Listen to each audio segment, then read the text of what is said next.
Hey, y'all. Today, of course, it's Matt Rogers on the Honorable Mention podcast. We have Ed Kracz from Sports Illustrated, Eagles maven, longtime reporter in the city. How's it going, Ed? Hey, Matt, doing good, man. Eagles are sitting at 3-0. The Phillies are in the playoffs.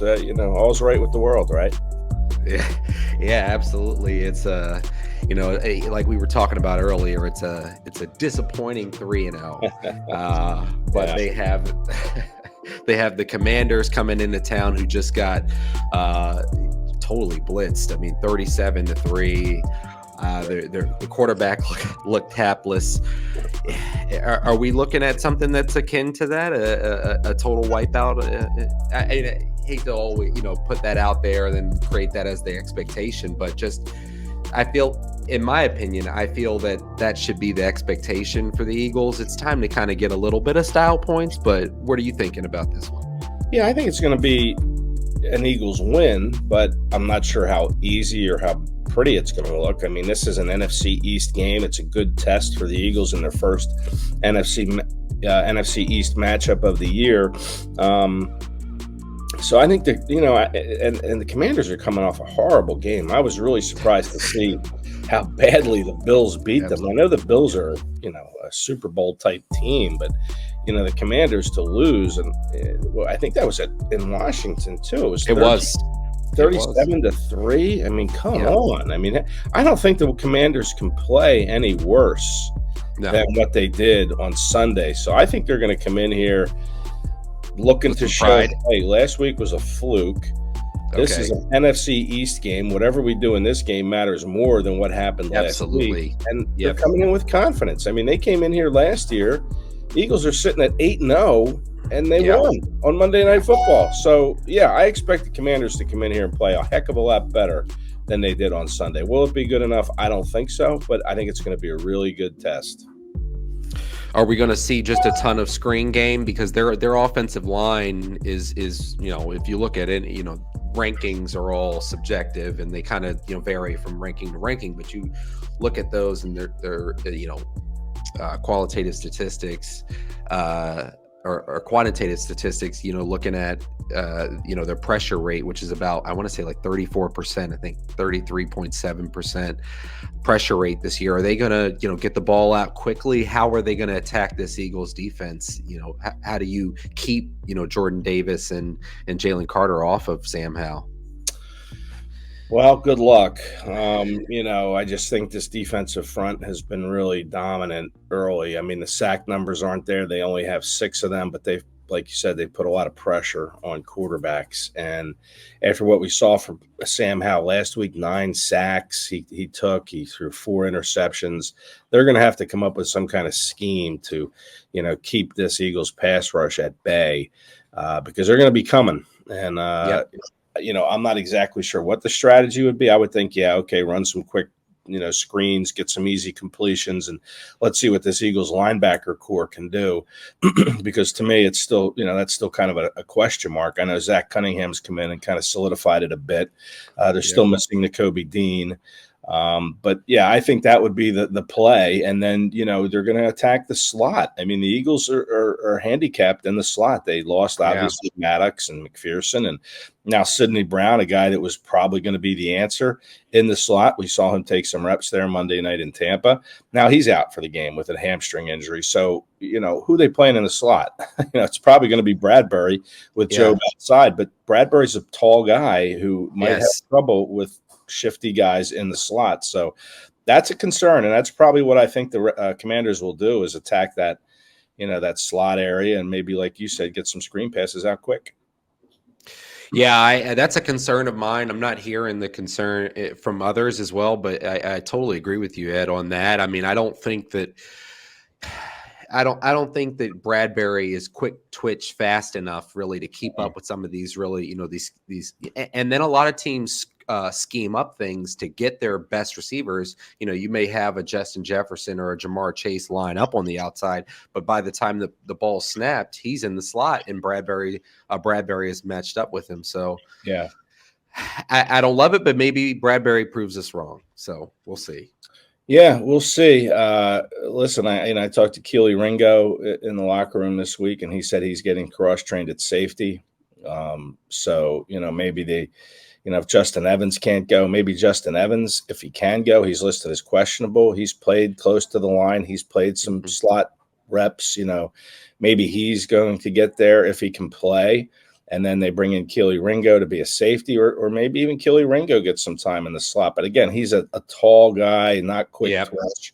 Mhm. So that's a real hole in this defense, and it's up to this pass rush to really make an impact and move Howell off his spots, make him hurry his throws, and maybe make mistakes. This they're not putting up the gaudy sack numbers as far as I've seen so far, but this Eagles pass rush, has the makings of being one of the best in Eagles history again. I mean, it's just Yeah. incredible. Yeah, well, they're not going to get 70 sacks like they did last year. I mean, you're not going to have Carson Wentz sitting back there. Remember, they went down to Washington early in the year and sacked Carson Wentz 9 times. He's a sitting duck back there. But I, Just giving them sacks.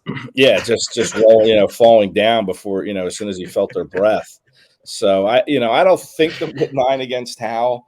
I know the Bills did it, but I think they better, Eric Bieniemy better have a better plan as the offensive coordinator to figure out how to slow this team down. And of course, Bieniemy saw the Eagles in the Super Bowl last year, so he's That's familiar right. with their personnel, and he may have some answers. And a matchup on that line, Matt, is Hassan Reddick, who doesn't have a sack, got his cast off on Wednesday, which is a good thing. He didn't say that, Absolutely. he refused to use that as an excuse as to why he Yep. is sitting I here like without a that. sack after 3 games. But he's going against Andrew Wiley, the tackle for the Commanders, who played for the Chiefs last year in the Super Bowl. And the field conditions weren't great, of course, but he held Reddick without a sack last year.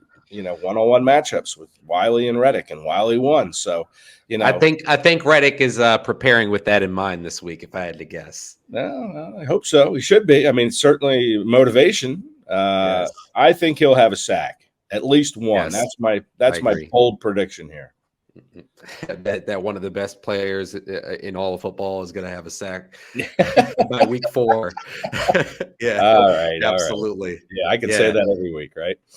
yeah, absolutely. No, no, no, no, no. But I agree. It's time. No, Yeah, he's yeah, due. it is To your time. It is point, time. Yeah. he's due.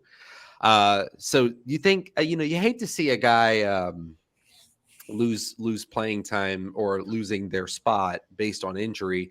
But if Zacchaeus continues to make a play, good plays here, do you think that it's possible that they have more of a timeshare at slot when Quez Watkins gets back?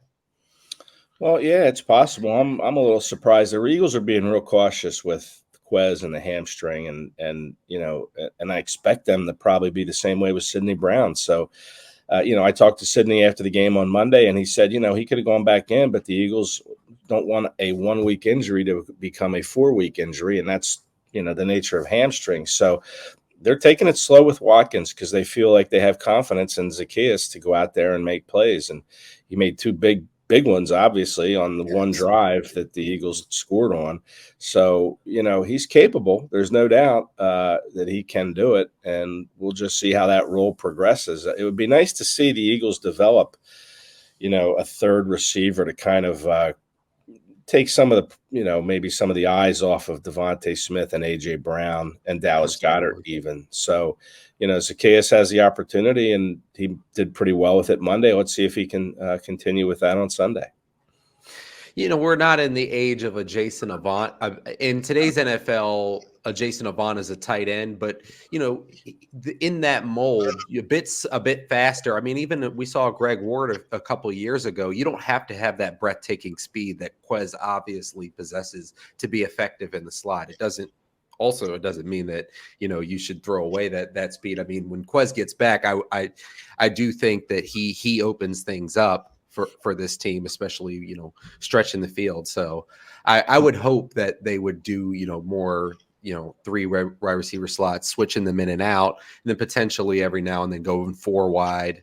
I don't know, but they really like to have Stoll in there to have the double tight end set so they can just hammer guys. It's Yeah.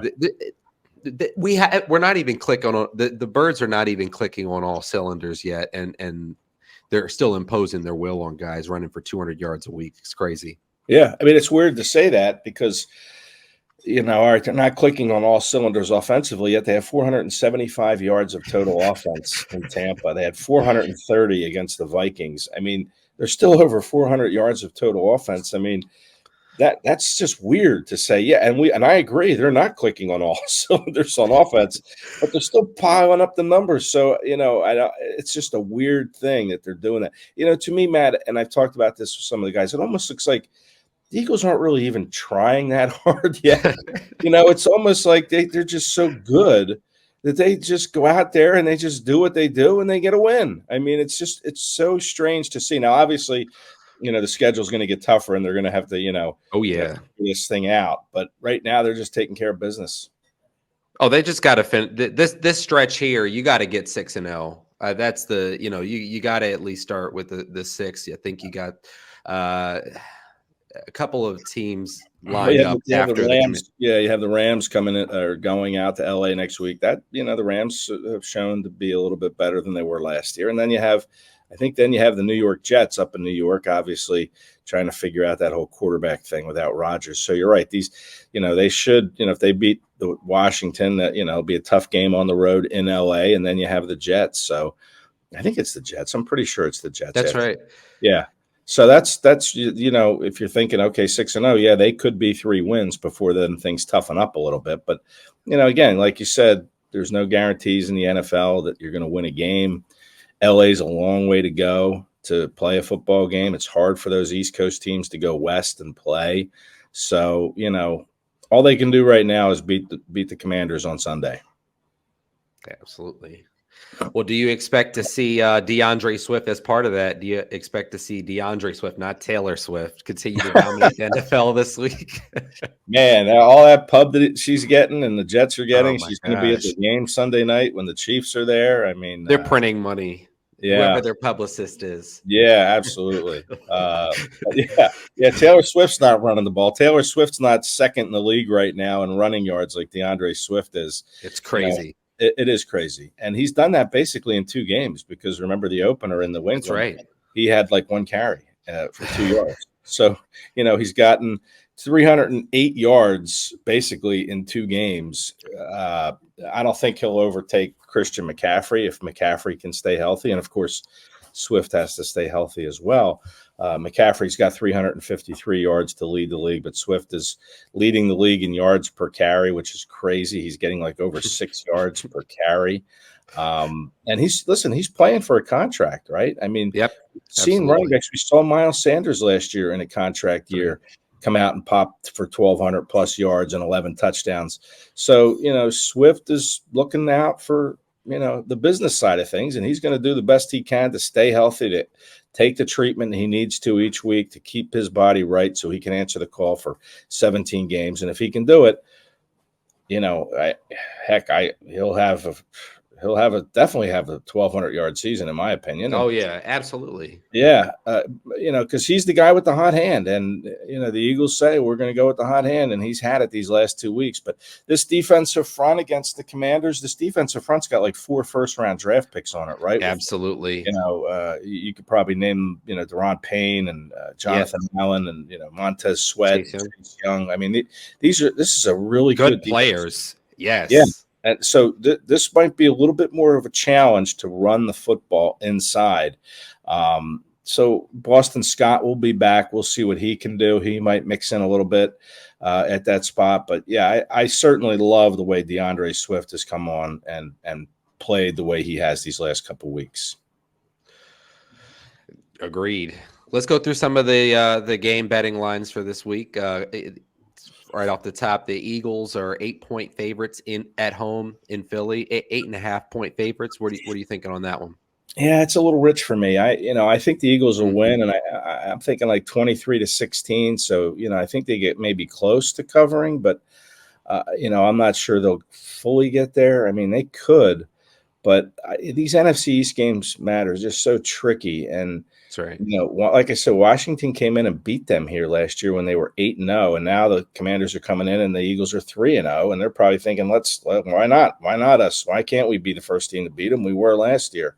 So I think they're going to play better, and I think it'll be a little bit more closer than what that line suggests. So listen, please, nobody wager anything on what I'm saying because I don't want to be responsible for that. No, But and you wouldn't be. no, Yeah. okay, good, yeah. So don't just listen to what I say. Make sure if you're betting, you're exploring other options. But I would say the Eagles won't cover that line, and it's going to be a little bit closer. I think the Eagles win by 7, but I think 8.5. That's maybe a little too much that I'd want to go in on that for.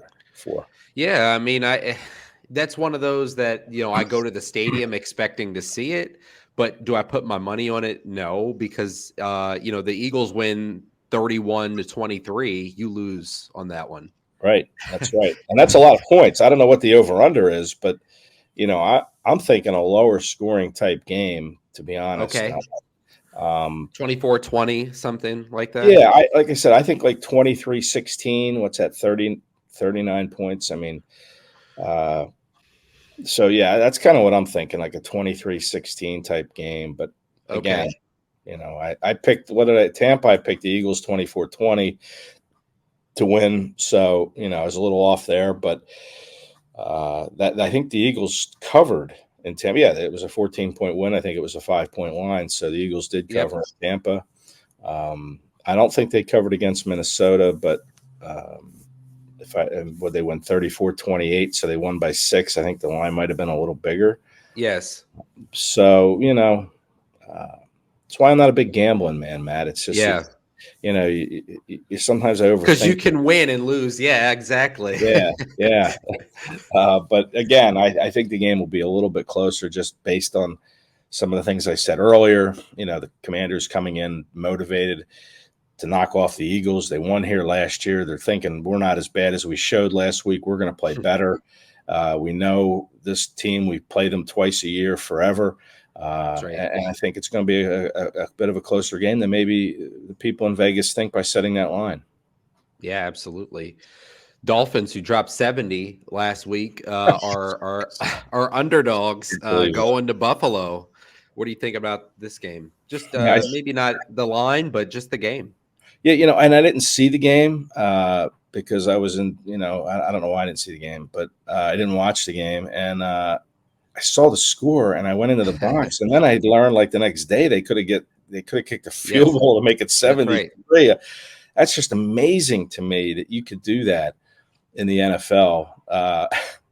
Now, listen, they're not going to put up 70 against the Bills. I mean, I think you said the Bills are favored. They're by 2.5. The Bills are favored. Yeah, that's right. That's surprising to me. I would, listen, Miami's going to Buffalo at a good time of the year. It's the end of early October. It's not late fall where there could be snow, blistering winds. All the stuff you get up there in Orchard Park. They're not going to have that. I think it's supposed to be a pretty nice day, actually, in the Buffalo area on Sunday. So that's advantage Miami because that's the kind of environment they're used to playing in with their home field. So, I would probably take the Miami Dolphins here with the points. Me too. Yeah, 70 points. They might be smelling themselves. We saw that with the Cowboys losing to Arizona. Everybody's telling the Cowboys they've got the doomsday defense again, and hey, they're going to win the Super Bowl after against the Jets and the Giants, guys. Come on. Yeah, but that's so you start reading your press clippings. You're not focused, and now Miami comes in here off of 70 points, and like, hey, man, we're pretty darn good. Look at all and they do have a lot of speed. I mean, that's they're so fast at the skill positions. But I still would take the Dolphins. I just think they're a really good team, and Josh Allen, in big games like this, he doesn't always play his best. So I'm leaning Dolphins with the points. It's a small line, but I'll take the points in this one. Me too. Me too. I just think, yeah, you just can't beat the speed. And your point about the weather was one that hadn't occurred to me, but that's also a great point. If they were coming in here later, and it would track meet kind of feel Right. is very much in play in Yes. this Yes. weather. The field's a little harder, a little colder, and not the guys aren't as fast, but they're coming in here at a good time of the year. So yeah, I still think, and I think the Dolphins are going to be focused. I like Mike McDaniel as a coach. I know he didn't have a real good year last year. He made some mistakes, rookie head coach, but I think he does a pretty good job of keeping these guys focused. And I think the Dolphins will come in and win this game. Absolutely. Cowboys are 6.5-point favorites to bounce back against Bill Belichick and the Patriots at home. You think that the Cowboys do bounce back and beat the Patriots? I do. I know Eagles fans won't be happy to see it. Everybody's going to be pulling for, the Bill Patriots Belichick. to win this. Yeah, everybody's a Bill Belichick fan here in Philadelphia. But I was in Tampa. Actually, I was in Clearwater Beach on Sunday night when the Cowboys and the Cardinals were playing, and that place was packed with Eagles fans. And I wasn't paying a whole lot of attention to that Arizona Cowboys game, but you could always tell when the Cardinals did something good because the place just erupted with the Cowboys suck and blah, blah, blah, blah, EAGLES. So, it's, I didn't get to see it, but I would look up when I would hear the chants and everybody go, I'd look up and see what happened. And there's Kaiser White, who I think the Eagles are going to miss this year, intercepting a pass in the end zone on Dak. And, it's like, wow, okay, the Cowboys. His contract was a little rich. They didn't want to pay that ticket. No, they didn't. I know. I get it. But they're going to miss him. And, I like Kaiser. I thought he was a really good player. But you got to go, you can't spend money at every position. And the Eagles chose to make, linebacker the one that they just don't throw the money at. So, but yeah, I think, this game, I think New England has a shot. I think Bill Belichick. And then you have the fact of Ezekiel Elliott coming back home to Dallas to play. He's probably been in some late night meetings with the Patriots staff talking about, the players that he used to play with. But if the Patriots can run the ball like the Cardinals did, the Cardinals just gashed this Cowboys defense on the ground. And I like Ramondre Stevenson, and, he's probably been the best back the Eagles have faced this year. And not probably, he has been. And the Eagles did a good job with him. So if the Cowboys can, figure out how they were able to give up that many yards on the ground to the Cardinals and fix it, then they should win. If not, I think the Patriots have a shot here. I like the Patriots' two tight ends, Gesicki and Hunter Henry. They used a lot of 12 personnel, like we talked about the Eagles with Jack Stoll and Dallas Goedert. And that has helped them run the football. So that's what I think the Patriots are going to try to do, because Mac Jones, to me, is still an average quarterback who can make the big mistake at the wrong time. So you don't want to have him win the game for you. No, because he won't. Yeah, he won't. But 6.5, I think the Cowboys will cover that. Yes, I do. Okay. In the cut, they win and cover. Okay. I think so. Yeah. Okay. You're not writing these down, are you, to text me later in the week about how wrong I was, I hope. No. Because we always get all these Yeah. So what about the Browns and the Ravens? The Browns are 3-point favorites at home. Interesting. Deshaun Watson appears as a football player as though he is somewhat rebounding into form. But do you think they beat the Ravens? Boy, listen, the Colts, Shane Steichen went to Baltimore and beat the Ravens last week, right? That was a surprise. Yeah, I'm rooting for Shane. That was ugly. The Colts. That overtime was bad. Yeah, I didn't see any of the game, but listen, I'm always rooting for Shane Steichen. I think he's one of my favorites in this league, and good guy. But that's in Cleveland, that game? Yeah, it's in Cleveland. Jim Schwartz, another Eagles coordinator, has this defense playing really well. They've got good players too. And yeah, they have a very talented roster. And Deshaun Watson, I guess, played a pretty good game. I guess he had been kind of thought of as, hey, the Browns are in trouble here because Watson doesn't look like the same guy that they gave up all this capital That's to right. Houston to get. And now, I think he played a pretty good game. So, if Watson starts to hit his stride here and find his rhythm, this could be a really dangerous team. And this is a big in-division game. And if you're the Browns, you got to win these division games at home, because that'll give you 3 wins within the division if you can take care of business on your home field. 3.5-point line. Oof, boy, that's tough. It's just three even. 3 even, still tough. Matt, can you do any better on that for me? Can you haggling the line? Yeah, let's haggle with that. No, I would go with. I would probably take. I want to believe in the Browns because they're one of those franchises that's never done much. So it's like the Lions. I like to see these moribund franchises do well. So I'll go with the Browns, but that might be more of a heart, pick than a logical pick. But I'll go with Cleveland. I'm starting to believe in the Browns a little bit. You talk about the Cowboys kind of feeling, kind of going to have their head screwed back on right. I have the same kind of feeling about the Ravens. I feel like they should be embarrassed that they just got beaten by a Gardner Minshew in the Colts at home. I mean, that's just you're right. And they've got the interesting team history with the Colts and the Ravens, so that's kind of like a interesting rivalry-ish situation. If the Ravens lose this game, the Ravens are in trouble this year. The Ravens. Because the Steelers are going to hang around. A Michael Tomlin-led team is going to hang around.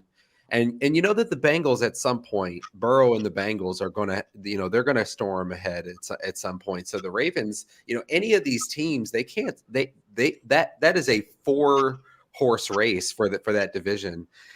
And, you get out of the gate pretty slowly. You're putting yourself behind the 8 ball. This is as close to a week 4 must win as it can get, really, for the Ravens, honestly.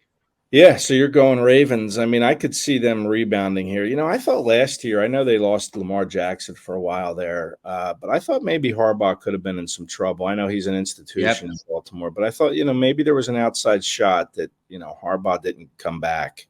And now he's back. And, like you say, if they don't figure this out now, he could be on the hot seat again. I'm not sure how on the hot seat he was last year. Maybe that was just my own,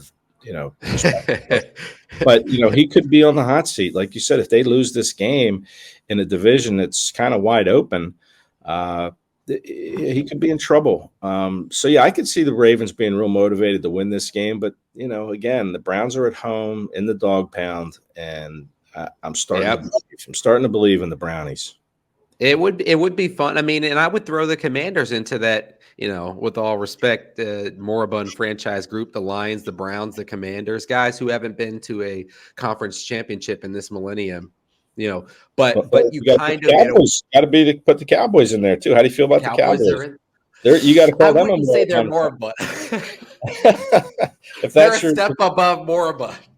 All right. See, I'm talking about the franchises like the Lions, who've never been to a Super Bowl, or the Browns, or the Texans. I know they're new, but teams and franchises, and there's others. I just can't think of any off the top. The Chargers have been to a Super Bowl, but the Cowboys won a lot.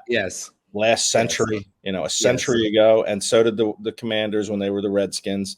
That's right. They've won their share of titles, but the Browns and the Lions, they've never done it. And I would listen, if it can't be the Eagles, maybe I'm wearing my Homer hat here, but if it can't be Philadelphia, then the Lions. Sure, why not the Lions? Why not the Browns? Why not some of these teams? The Jaguars have been picked on forever. So I like to see those types of teams. And Dougie P. There's always it'll be easy to root for them. Yeah.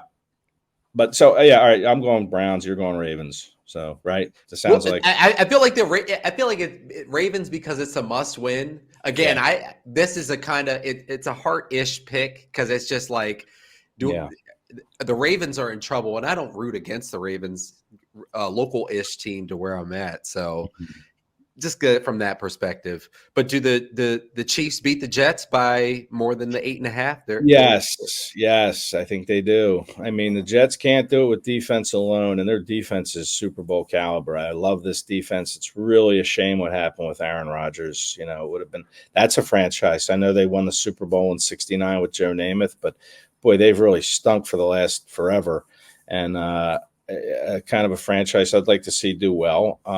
But I don't think they can do it with defense alone. No. You know, Zach Wilson and Nathaniel Hackett, if they can't figure this thing out, I mean, they're in deep trouble. And I just think the Chiefs now are kind of, you know, they started the season a little bit slowly, you know, coming off that Super Bowl win, which is to be expected. But I think they're probably going to start hitting their stride here. And I think the Jets are in deep trouble. I don't think Taylor Swift will, you know, be kind of the jinx that will allow the Jets to while she's up in the box with Donna Kelsey jumping up and down cheering for Travis. I think the Jets get steamrolled. I hate to say it. I just think you're going to lose 27-7 or something like that. Well, even if Zach Wilson doesn't stink it up, which he will, probably you're going to need the Jets defense to score 21 points to even put you in the game. Yeah, that would be something. Or at least give the offense the ball in plus territory to see if they can run the ball a little bit with. I mean, listen, I love the running game. They have to get that on track. Breece Hall and Dalvin Cook, but that's a mess. Unbelievable. It really is, and it's a shame. I mean, I thought, and what's really a shame is that we're going to have to watch the Jets on national television like 4 times this year. Yeah, because they were thought of as being this great team, and they probably would have been if Rodgers would have stayed healthy. It's just amazing that one player like an Aaron Rodgers can make that big of a difference in an organization, their fortunes in a season. But that's kind of what it was. Is now you have this guy's and what a bust of a draft pick it's looking like, a 3rd overall pick, I think he was. I mean, that's not good on any level. So I don't know what the options are. I mean, listen, to me, it says Carson Wentz's career is over. If the Jets, who need this quarterback, and Joe Douglas, who knows Carson Wentz because he was here in Philly when they drafted Carson Wentz, if they're not bringing him in, he's not going to be brought in by anybody. So, there's that side angle of, okay, Carson Wentz's career looks over. Nobody's going to want to bring this guy in if it's not the Jets, who are in dire need of a quarterback. So I don't know what their options are. They signed Trevor Siemian to the practice squad, who hasn't won a game since, I think, 2017. I mean, what else can you do at that spot at this time of the year? Not much. Try to go get Kirk Cousins. Say, hey. Yeah, maybe, but are the Vikings ready to pack it in? I mean, he's still got to sell tickets. You got to be conscious of a fan base. I think it's hard to make trades. Throw it to JJ. That's true. Yeah, it's just it's hard to make trades at this point of the year because teams still think, hey, we got a shot. I mean, I know we're 0-3, but we can't pack it in. We still have to sell tickets. We got to keep our fans interested. So it's hard to do deals in September. And the Jets are really up against it. And I think sadly, it's going to be a bad game to watch on Sunday night. Yeah, it is. So I'm not sure a Taylor Swift fan, and you hope the camera pans to her a lot, which it will. It will. Yeah, especially when things are out of hand, they'll show her more. So all the Swifties will be tuned in, and but I just don't see them covering the 8.5. I really don't. Make alternative viewing decisions for about halftime ish. Find a movie or something. Time with the family or something, because like Ed said, it's gonna get ugly. The Jets just don't have the firepower, even if the Chiefs, the Chiefs are stymied some by the Jets defense. They won't be able to get out of their own way enough to score. Yeah, I don't see it. Hopefully I'll be pleasantly surprised, but I just don't see that happening, to be honest. I think the Chiefs, kind of put their foot down on this one.